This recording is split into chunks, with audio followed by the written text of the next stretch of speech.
playing charge characters may seem a little daunting at first. And most guides I've seen are focused on Street Fighter. Of course not every game or character plays like Street Fighter, so a lot of common guides such as being defensive and turtling don't always apply. Even two pure charge characters in the same game may play completely differently.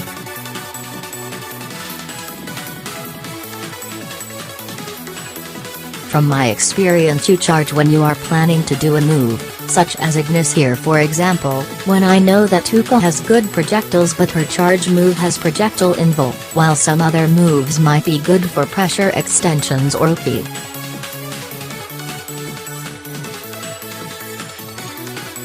Of course charge timing vary by game, but you can usually start charging as soon as a button connects.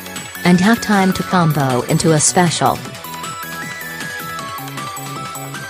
Of course this is easier in air dashers where you got time to push multiple buttons. It's also common to be able to buffer charge moves into charge moves, which vary by games and characters but start charging as soon as one move starts, and delay the finish to get enough time for the move to come out. In most games that have a running mechanic, you can run while maintaining a down charge by holding 3.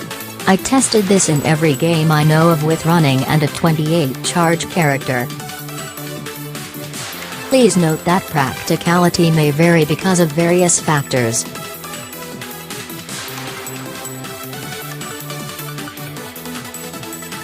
And of course Saki can also use ground homing to always buffer 2 charge moves of choice. And of course certain games have specific mechanics you can use such as guard cancelling into flash kicks. Now for some character recommendations, generally I would recommend characters with good charge specials that are both good during neutral play, and combos, since certain characters have really situational charge moves which you may not even know or remember exist even after learning them. First there are characters that I am pretty sure I would be good, even though I don't have experience learning them, or played many players who main them. This includes Rosalind from Blade Arcus, Kagura and Akaka from BlazBlue series, Mei, Venom, Axel and Zato from Guilty Gear series, and Mitsuru Kirijo from Persona 4 Ultimax. Next we have Batista from Under Night series. I personally have not played this too much but she seems like a more defensive zoner, with reverse charge moves similar to Saki, Kagura and Angelia. Charge timing in this game seems longer than most games I'm used to, which means you have to get used to them. Next we have Morgan from Maquapeza. I would place her higher but I'm not sure if it's good to use arrows on neutral too often, because of the emotion system.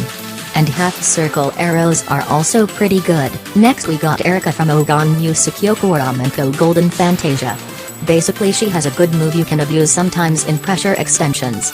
Of course we have a lot of characters to choose from in KOF. They all seem good though I did not know Mai had a charge move until someone showed me how you can change your playstyle to use it. Next we have the character I used to learn charge moves.